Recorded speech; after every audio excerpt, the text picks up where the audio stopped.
afternoon. Today is October 11th, 2024. This is UnitedTV. My name is Kamal Erkan.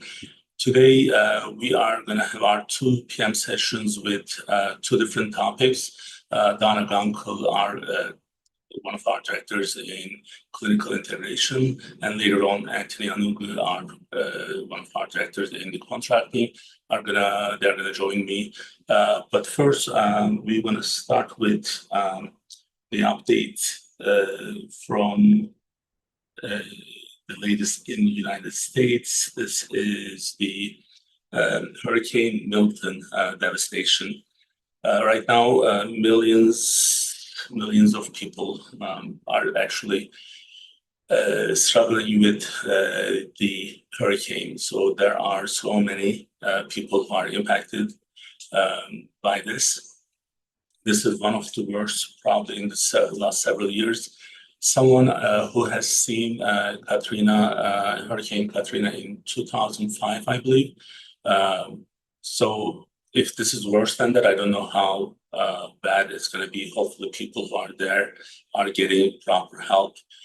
Right now, so far, about 17 people lost their lives, and more than 4 million people don't have access to power and other main crucial needs that they have day to day. A lot of tornadoes and flooding are happening. You can see some of those in the video that's running. One of the issues from our healthcare provider standpoint, the mental health concerns and the recovery from those who are actually injured from what's happening with the hurricane is something that we are going to be following very closely. Hopefully, things are going to get better, and this would be the worst part of it. And tomorrow it's going to be a better day. So, it's not like every day we have to, come up or we have to present good news. Unfortunately, this is one of those, but this is part of what we have to go through every day. So what I see, one of the issues that I want to actually point out, last year we had a session with Governor John Carney, and then we did actually address the issue on climate change. And one of the points that we tried to make was, hey, this is not just climate change, but also people who are building in those places that we know they're going to be hit by these types of tornadoes and other types of stuff. So we need to really actually reconsider the way that we are structuring these cities, states, and not to promote more and more people are going there. So when you have so many buildings, the residential, commercial, those buildings, those commercial and residential structures needed to be supported by people who are not at the same level of income, and then they are not able to afford the same type of homes. A lot of people who are actually seeing the damage, they are not really million-dollar homes. They are going to be happening in a lot of poverty neighborhoods. And that's why we were trying to point out that this is something that we need to really stop doing, stop encouraging people to move to these areas. And it is just devastating. And we will be praying for those who are who need help, and then hopefully things are going to be over soon. Now, having said all this, we are going to continue with our clinical presentations, and Donna Gunkel is going to join me. Donna is in the studio first time with me. All right, so we'll be able to start now. So Donna, you have, of course, you do the clinical presentation with us on the diabetes side, and then a couple of times you join us for non-diabetes topics. Today, we are almost at the end of our latest project with the high ED utilizers.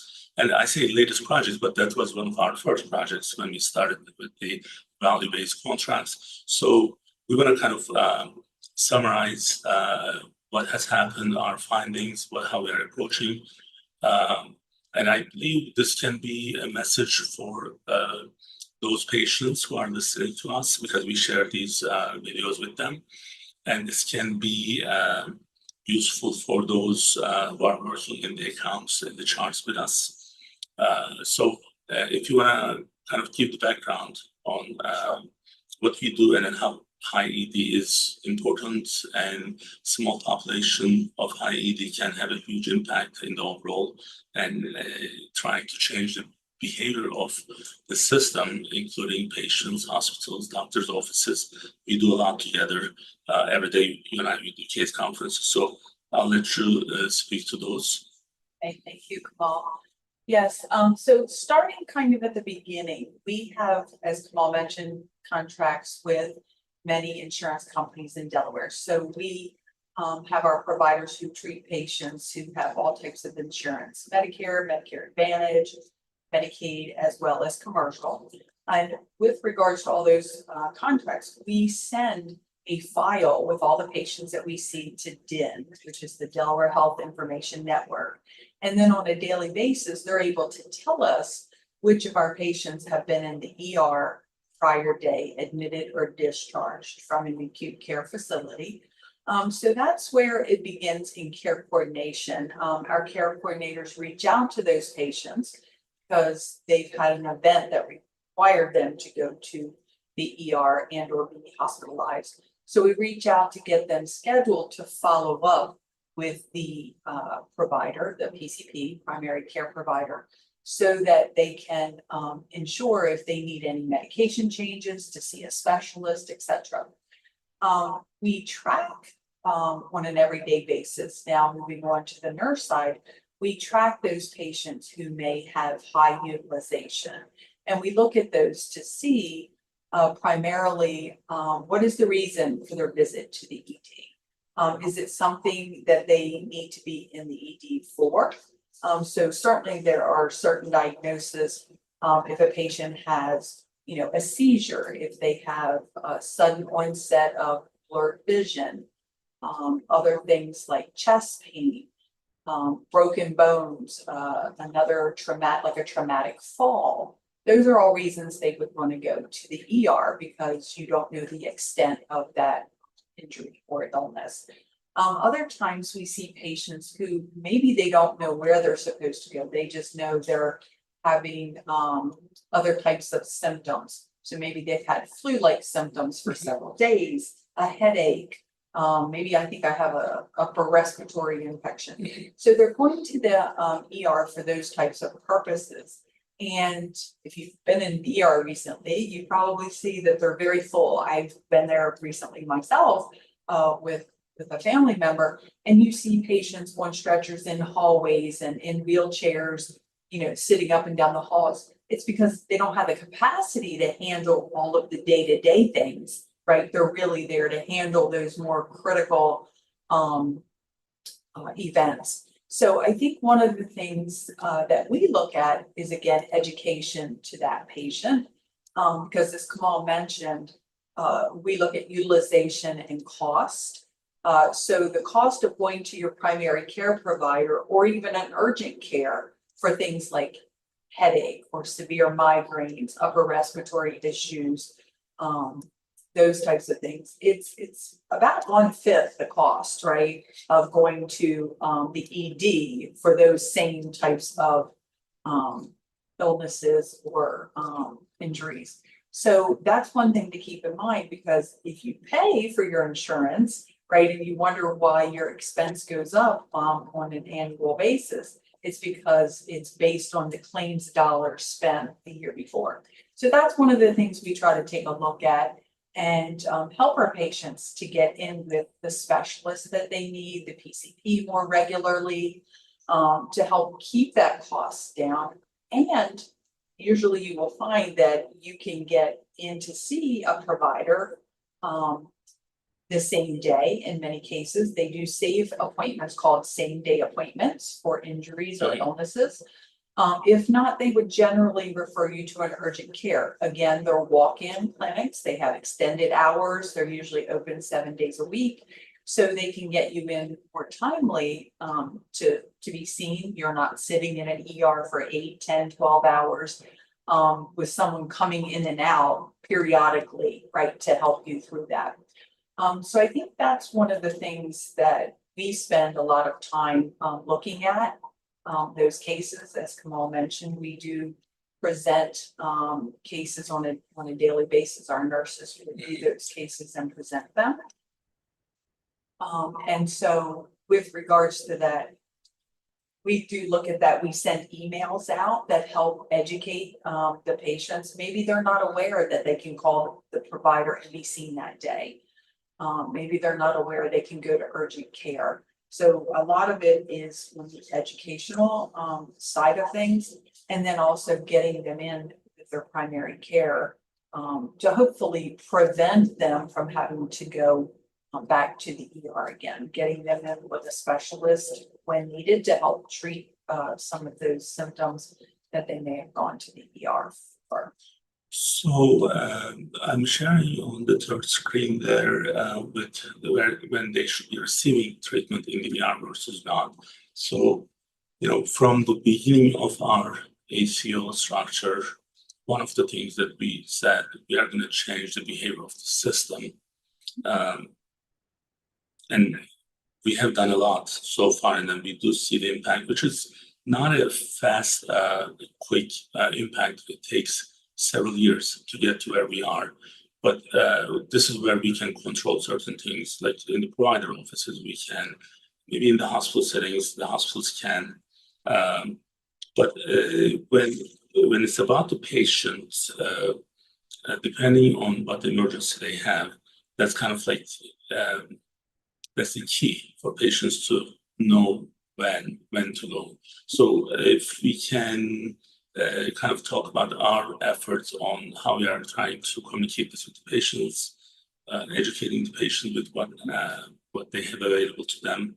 Now we also need to kind of discuss the Medicaid part of this problem. I say problem because when the patient has no accountability in terms of the cost, certain spendings, it can be a little more liberal than what you would expect.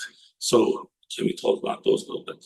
Sure. So I guess starting with where do I need care? We started this many years ago. In fact, I think Highmark was one of the ones that came to us first, right? And we put posters up kind of educating and showing the patient, when do I go here? So as Kamal mentioned, we have things that are listed. And of course, it's not going to be all encompassing, but we want patients as part of that education. So we put posters up in the waiting room in our offices. So while they're waiting for a provider to come in and see them, we send out, as I mentioned earlier, emails to them to make them aware.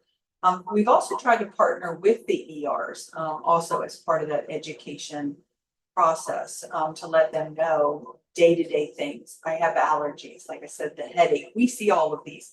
I have, and again, not the severe shortness of breath, not chest pain. That's when you want to go to the ER and you want to be seen timely for those types of things. But if you have, like a small rash that comes on, a sore throat, those kinds of things, that's where we try to tell the patient, call your primary care first. If it's a weekend, again, those urgent cares are open, and that's why they opened. Because as we know, there is a primary care shortage. So there are not always enough appointments to be seen in the primary care office. So making those available, and there are many probably right near you. There are a lot of urgent care walk-in clinics, they're often called. And again, there are primary care providers who treat there, and they're able to see you very timely. Usually there's only, minimal wait of maybe a couple of hours versus 8 to 10 hours in the ER. And again, saving that ER for those, trauma and more serious events. So talking a little bit about the Medicaid population, I do think that because, as you pointed out, there is no impact, right? There's no reason for accountability. For those of us who may have insurance, for our employers, the commercial insurance, we see, right, when we go to the ER, I know personally mine's $150. It makes you kind of stop and think, is this something I can see my PCP for, or urgent care where I'm paying my regular copay, versus $150. If I have severe chest pain, yes, I'm going to go to the ER and not think about that. But if I have a headache, or if I think maybe I have the flu or things of that nature, I'm going to call my PCP and I'm going to go see them or urgent care. To your point with Medicaid, and we've heard from some of the patients, well, I don't pay for it, so I just go there. And you know, there is no accountability, but one thing to remember is free is not free, right? Somebody's paying for it. And so that means our tax dollars, those are all the things that are paying, right, for those. So we want to make sure that the patient is educated.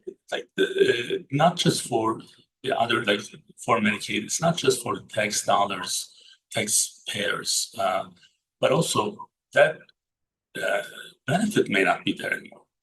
So Sure. like they may not be paying anything this year, Right. but then next year when we are running out of funds, those That's what things, happens. right? Because it doesn't mean that you'll never pay for that. The payment can come in the form of dollars or form of availability, eligibility, qualification. So the patient can actually lose some of those benefits easily.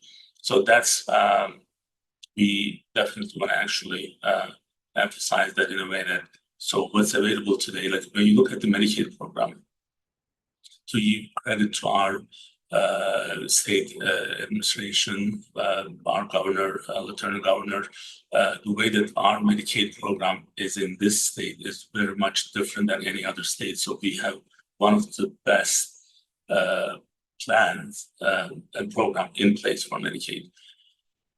And if we can keep up with that, Right.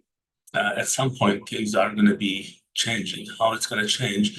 People are going to only want to pay so much taxes. So then, if you max that part out, then now you have to go and see if who's going to be eligible with the poverty I was going level. to say, so it's going to reduce that. So if you only have so many funds available, right? How do we use those? And so either A, people are going to get less, so you can give more people something, or you're going to have less less people who are eligible for that. Because again, there's always going to be a ceiling on the amount of money. Right. It's not just to infinity, right? We know that there's always going to be a max out there. So yes, I think there's a lot of different points. And if we can get them the treatment they need at a lower cost, then I think that's a win-win for everybody. It's more timely treatment. It's helping them in the overall care for them. Right now, 33% of the population that we have with the high ED patients who had more than 7 hospitalization in the last 12 months in the form of ED visits or admissions. 33% of those patients are going to the hospital for PCP-related issues. So those can be handled in the PCP offices, and you and I, we do the case conferences, and you are in charge of all the nurses under United Medical ACO and your care coordinators with the hospital follow-ups and other things that we do. When it's a Medicare patient, our approach is different because, especially, you and I, how many times we talk about this, if the patient is 86, 87, 89 years old, they need to go to the hospital when something happens. But if it's a younger patient without those chronic problems or age-related problems, those are the ones we have a different approach. But then our approach is kind of like limited with the ones with commercial insurance versus ones with the Medicaid, which almost can be half-half in Being today's able market. to reach the patient, right?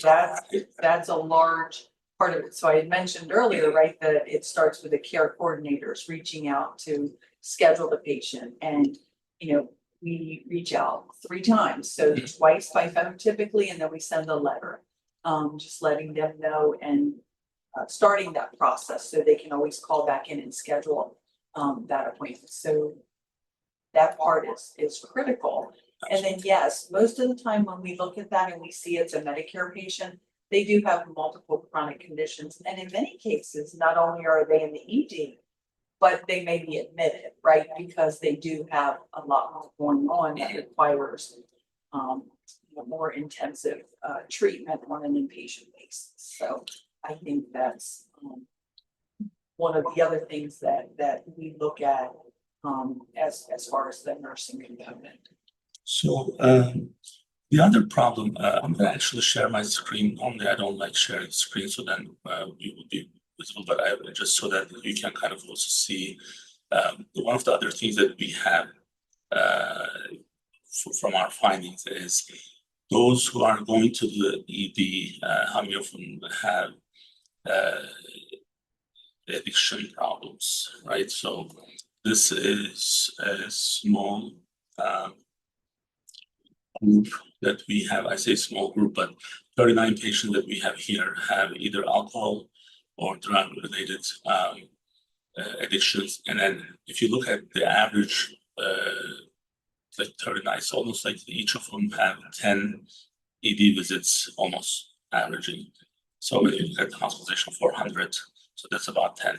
So this is one of the costliest groups that we actually are very limited with what we can do.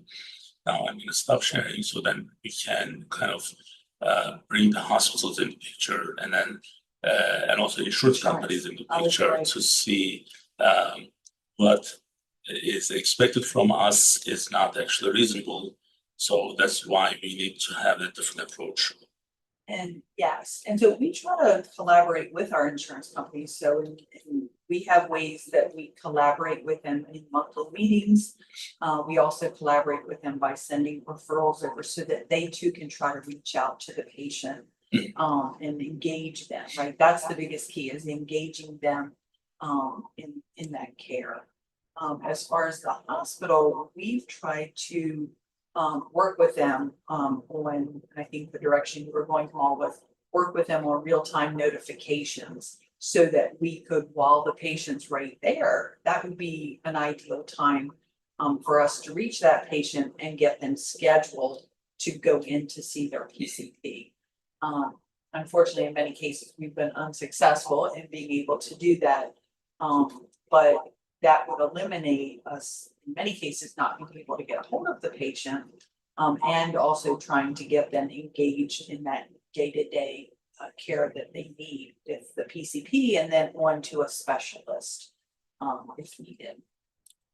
So now, so I want to make sure, especially if our providers are watching, so I don't want them to think that we just started this was our first focus for the ACO in 2015-16 time frame. So we just wanted to bring a new approach by using the data that we have, because these numbers that you see here are not necessarily readily available from the insurance. I'm going to share one other screen so that way all of them would be kind of discussed with the data, supported with the data. So this is between the hospital and PCP related. If the patient really needs to be in the hospital, we mark them as hospital versus if it's a PCP related. So that's 257 total patients, 2,100 total hospitalization, and this is 1/3 of the patients are actually almost 1/3 of the patients are going to the hospital with the ED. So when what we are trying to accomplish is to make sure that insurance companies are understanding, and instead of making us fully accountable for those where we don't have full access and they have better access, almost hospitals when they don't have, when they have a patient right in front of them and we don't in some cases, because some of these patients, they are also not the patients are seen by us. We still have the data, Exactly. but they are being assigned to us. So I'm hoping that we can actually use this. So our goal is to utilize these on a monthly basis in our ACO insurance meetings, so then we can actually put the pressure back on the insurance companies. So I know Anthony is going to join me after this. So anything that you want to I think we pretty much covered everything, but talking about the insurance companies, so we do need them because that's who the patient has, right? They're paying the claims. So we need to have that collaboration and that, co-ownership of this patient, Right. right? Because we want to treat the patients, and they want the patients to be treated. So we have to find a way to work together to put the accountability also on the patient, right? If they're given, like the Medicaid insurance, to maybe have some requirements there, with them maybe having a PCP visit within a certain number of days of becoming eligible. So, again, working with that, but I appreciate you giving me the opportunity to talk about we this. work together every day. So of course I have to give you the opportunity. So this is important for us. And I believe that one of the reasons that I want to emphasize what's happening with the hurricane, this has impact overall in healthcare. The supply chain is going to be impacted. And we already, from our surgery center, we already have some alerts coming to us where there will be some shortage because of the hurricane, and things are coming from that channel, from that route, and certain things won't be available. So this is true for the hospitals. So if we are not reasonably, responsibly using our sources, our supplies, then we are going to be in trouble for providing that care for the people who are really in need of those. So I'm hoping that we can make some impact on those individuals. So Donna, thank you for joining me, and I know in a couple of minutes Anthony is going to switch with you. While he's doing that, in the next couple of weeks, we are going to have some new topics. Now, next Friday, actually, SarahMcBride is going to be with us. She's already confirmed. She is going to be our next congresswoman for Delaware. And most of you may or may not know, but Delaware has only one congresswoman or congressman. So that's based on the population. And she's going to be with us. That's going to be her 5th time. I went back and watched actually the first episode that I had with her was very emotional, and I know that was one of Anthony's favorite one. So we are going to actually see how she's doing, and if she needs anything from our side to support her, and make sure that everyone is aware of where she is with certain projects that she has.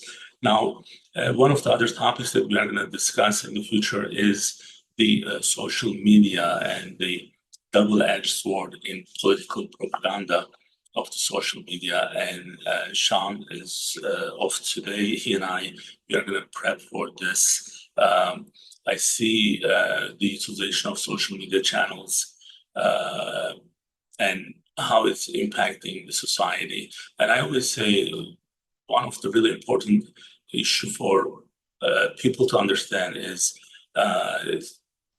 certain things used to be done in different ways. They're always going to change and find a new form. Like the main goal is never going to change. Like I remember watching one of the seminars long time ago. The reason these mass like soccer and big sports games are kind of the way it is, so that they can occupy, keep the people busy. So when your team is winning or losing, that becomes the center of your life, center of attention for your life, and then you don't really pay attention to a lot of other things. This was in 1930 and 1940. Now, you can actually still see some people can actually harm others if their team is losing. So that social media at that time was the big sports teams. So today it's Facebook, it's Twitter, it's X, it's Instagram, it's Discord, all these Telegram, all these different channels. Because what I see is again and again there are fake or bot accounts where they repeat, copy paste the news, and then all of a sudden you see the same thing from 200 different accounts, and then it does show on your feeds. Then you can help and pay attention to it after you see it like several, you ignore it, but then the 10th time you kind of see what it is. But then it's how they're brainwashing people, and then they're trying to kind of increase the anxiety of the societies where we see several different ways, like the Soros Foundation. But what they have done in the 2013-14 timeframe, they did it in the North Africa, they did it in the Middle East, they did it in Turkey. So they use different channels. I just want to make sure that we can actually kind of approach that issue and then see what type of utilization to screen. Like, for example, I believe personally is that everyone who owns a social media should be verified with their social security number, or if they're in Turkey, with their kimlik numarası they call. So, like if Anthony, who's in my office, who's in the studio right now, he can turn his video on so then I can include him in the discussion before we start his topic. Like if he has an account with Facebook, it has to be verified with his social security number. So then we know that person who controls that account is the person who actually controls the same person who is actually who owns the account. So then we have legal responsibility every time we put something out there, and then we attack someone without being able to substantiate our points. Like, for example, if you are on the street and then you try to attack someone, you know that physically that person can beat you up, right? So, but when you're on the behind the keyboard, you can be the bravest person ever because they don't know who you are. So if this is a business, they should be verified with their tax ID numbers. I personally should not own, 7 different X accounts, Twitter accounts. I have, so I shouldn't have to own that. It shouldn't be allowed. Now I use it properly to promote our own stuff. But if I were to own 2,000 accounts, then I would be creating some brainwashing activities on certain populations. So that's kind of like, that's my approach at least. But we are going to discuss this. Anthony has 2 kids. They're young teenagers. So I'm sure he's probably struggling with some of these issues the way that I haven't discussed this with Anthony. I don't want to put you on the spot. I'm just pointing out this is an important issue for everyone. So it's one of the, perhaps it's one of the worst time to own, not own kids, right? To have kids, because the control that you have over the kids is so limited. What they are able to access through the internet is extremely concerning. So, Anthony, how are you doing? Yeah, I'm good. Thanks, Kamal. Thanks for having me. Of course. So we want to discuss the state policies, upcoming bills that we have that's related to healthcare, and you prep some of those, and we are with you now. Yeah, it was the General Assembly sessions that just ended. Was healthcare policy bill, and of course, we all know it's an election year, but then it's ended with a bang, so to speak, for a number of reasons, which we'll get into first, generally speaking, we have to health insurance and the health insurance marketplace. We have our plans for 2025 now approved. In the last 2 years, consistently had new entries into the market, but this time around, that's not going to be the case. The 4 plans that the market remain, and by that I'm referring to the marketplace plans. 45 new benefit plans were approved, and all the insurance companies, I think, requested rates increases, but most of them were not granted this at the level that they wanted. I think that the state has the advantage currently, the advantage of an insurance commissioner who's very customer oriented in terms of how he visualizes his role and his position and what is done over the years. We also have a situation where the CMS waiver that the state applied for and received and has since renewed allows it to be able to provide a reinsurance in the marketplace, a reinsurance scheme in the marketplace, which is helped to stabilize prices. So we're far ways away from where we were at the beginning of the implementation of the marketplace plans, the so-called Obamacare. That's the first overview. I did say that the General Assembly session ended with a bang, and that being a veto by Governor Carney. This is 140, right? Yeah, House Bill 140, and that's the physician-assisted suicide bill, passed very narrowly by both the House and the Senate. I think maybe one vote difference in one of the chambers in passing it, if not the two. Well, that's what it makes a difference, right? One is one. Yes, so. Yeah. It always it can be very decisive. In the country as a whole, there are about, I think, 11 states with assisted suicide. So what's your personal take on that?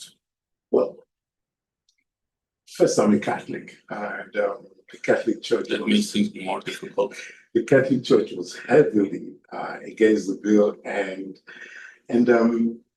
beyond the religious affiliation side of it, I am actually in agreement with Governor Carney on it. I think that there are arguments on both sides, and there is no really firmly established consensus around this. The American Medical Association, for instance, is of the opinion that this is not something that should be saddled on the physicians, but that it doesn't necessarily agree with their own role in medical care. So I'm on the side of. So I'm gonna actually corner you a little bit. So because you said because of the religious reasons, and if you don't make it personal, it's not dramatic. So then we can really just get the real opinion out of the people. That we are in healthcare, and then you are part of our clinical integration, and then contracting with terms that we have. Like administratives is one of the things that we have, which actually supposed to be helping people to make decisions, but also the other side of it is for those unnecessary expenses at the end of their lives. Yeah. And when I say this, I want you already know that I have parents who are my dad is 83 years old, so I have an aunt who is going through a lot of issues with her Alzheimer's. So we have, one-on-one, we see these problems and issues very closely and can see what it does to the individual who's going through those issues. But if I were in the situation where I'm not able to make a decision at that time, and if I know that I'm going to be in, the tube fed for 60 days, I don't want that.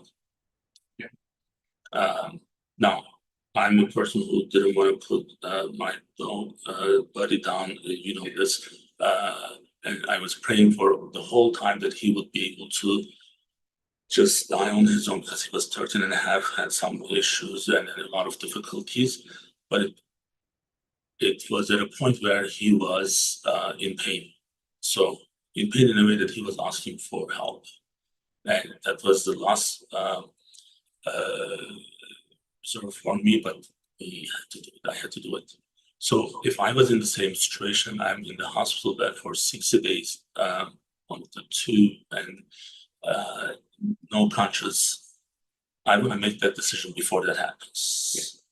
Now, in that situation, would you still want to just keep it the same? Yeah, my counter to that will be that healthcare already provides for these eventualities through the advanced care plan, Right. and then through palliative care, right? But physician-assisted suicide, in my view, goes a step further than what it does, and essentially puts the decision on the physician, right, to implement the end of patient's life. Right. But the examples you gave are addressed already by the advanced care and the advanced care plan. And it's I would argue, is the core reason why advanced care plan is encouraged. And individuals, so I remember when I went, when I was in MBA school for healthcare and administration, one of the things that we did go through as part of ending our degree was actually establishing an advanced care plan for yourself, right? And learning how that process plays itself out. And I think that my response to that is that there's a medical and a substantial basis for establishing advanced care plans, and that's what addresses that. But the assisted suicide, I view, is a step further than that, and that's why I agree with American Medical Association with this, and in full support of Dr. Kani's veto. It should be pointed out that the General Assembly could have attempted to override the veto, but they did not, because they simply did not have the votes to do that. And also, I guess it's a little bit different, right? So when you are not able to make that decision and then stop the life support versus making that extra, take that extra step to put yourself down. In that case, maybe that's one of the difference, to be fair, for both of us. So we are not actually discussing the time of where we are unconscious and we know what we are going to do that time. Because when you are in that situation, you are pretty much once like the term we call, like if someone's unplugging you, then you are going to die on your own anyway. So that's not a suicide. So it's not the most fun topic, but it is what it is. And Bombeck was here, right, last year. And when he actually brought that up, I was like, not sure if I would be supporting that or not, but he did go through it then. And now the problem is Matt Meyer is actually supporting it. And by the way, Matt actually may or may not, but he may be on with us before the elections. We'll see what's coming from that. But he's supporting it. As soon as John Carney vetoed that, he actually posted a tweet saying that once he's the governor, he's going to be supporting that. It still has to overcome the video. It's just to pass both the chambers, and that's not going to be easy at all. Mhm. Even with all the amendments that were made, it's still heavy. Now there's, I guess, more foreign healthcare legislative outcome is the paid family leave signed into law, and as we speak, there are about 8 plans in the market, in the private insurance market. The way the paid family leave act is structured is that there is a public component of it, which the state essentially has set up, sort of like the so-called public option. Then there is the private marketplace where companies can buy into on their own, and these plans are already pre-qualified. At the same time, a company that chooses to have its own entirely separate plan already has something in place, can have that approved through the Labor Department. It was signed very recently, and you recall that SarahMcBride was here when she was initially proposing this. I would say that this is an exemplary case of successful legislative action by any legislator that I have seen in recent times. The manner in which she was able to, she had the initial ideas, but had the understanding and the flexibility to be open to new ideas, and especially the manner in which she built the coalition around us, right, to the point where the major employers in the state, including us, were rooting for her and were very supportive of the bill, all the way to its actually being law in the state of Delaware. It not only helps to stabilize the employment market itself by providing a crucial element of employee benefits, but it also does that in a manner that is market-based by creating that insurance marketplace for it. As I mentioned, its plans already approved, and there are 11 more filings, which is indicative of how, from a purely economic standpoint, this is actually a very viable. Not just that it's a very socially benefiting, but also economically viable. And I think the state of Delaware, should she win the election, that first class, she will win the election. There's no if. the state will have a first class representative. She's truly excellent. Well, I mean, you can't really solve the problems with old tools, right? So if there are new problems, new issues, then you have to have a new approach. So that's kind of like where the main thing that I see with her is that you have to be able to come up with new solutions and then find new tools to fix the problems. And I think that's where she's going to make a big difference. And for Delaware, it's an interesting time where now we have Chris Coons. Chris Coons, I worked with him since 2010. In fact, I was one of his big supporters in 2010 when he was not, like, he wasn't expecting that position. Like, he's replaced Joe Biden's seat, and there were someone who was appointed by the governor at that time, Jack Markell, and then I can't remember his name, but he was Kaufman.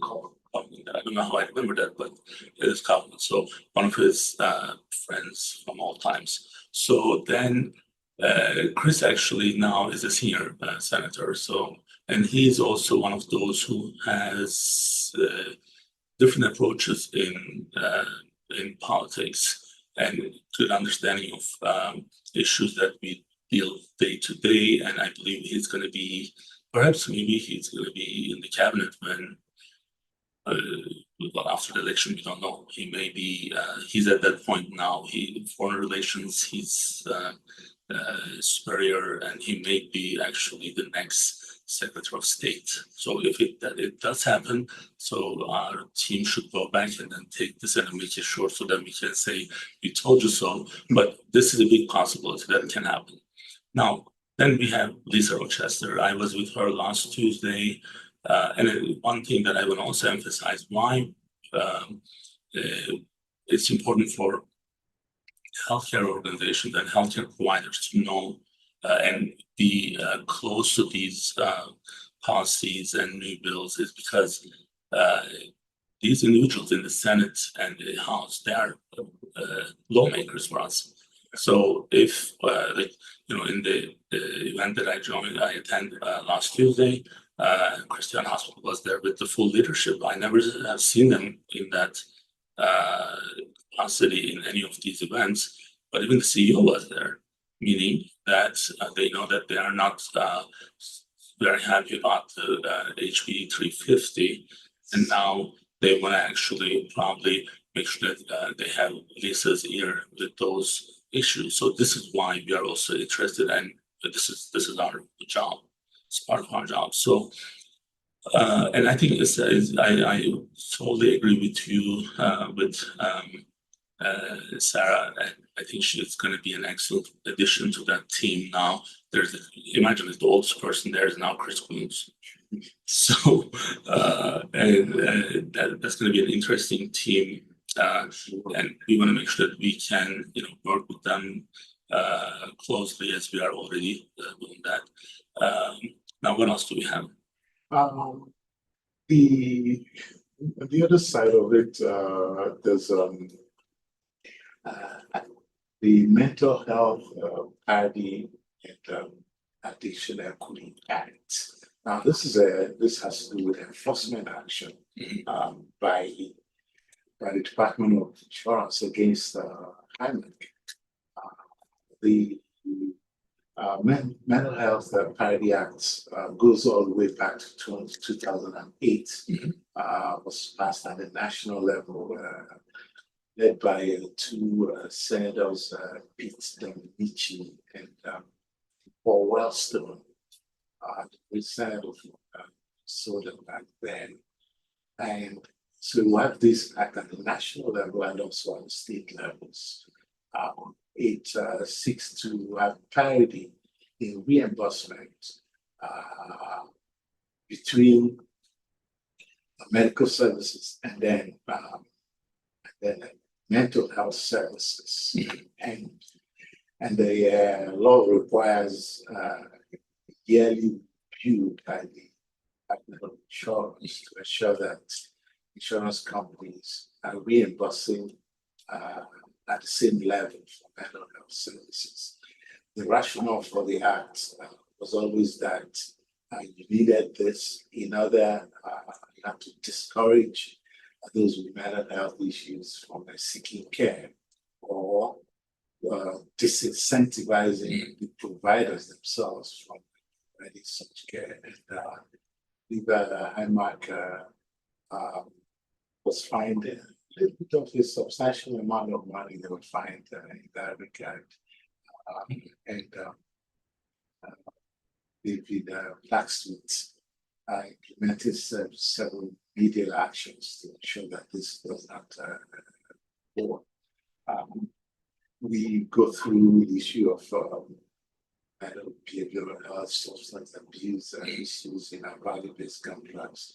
And as you discussed in the prior segment, this is very significant, especially when you're dealing with members who are high ED utilizers, and you see that a significant segment of that population always fall in the category of substance use disorder patients. So these all they are significant in the way they affect not just the reimbursement on the fee-for-service side, but also the value-based side of No, I agree. So, Anthony, I think we should probably periodically put these updates with through this event, like maybe every 3 months or so, because I think that's a good exercise for us, as well as in some of them we may have our specific messages, so then we can also discuss those, and then when they are here as our guests, we can actually address those issues that are important for us. Now, Dr. Wynn is in our studio. She's going to join us for Bariatric Friday. So we thank Anthony and Donna joining us. And then we'll be back in a couple of minutes with our Bariatric Friday with Dr. Gail Wynn. Thanks.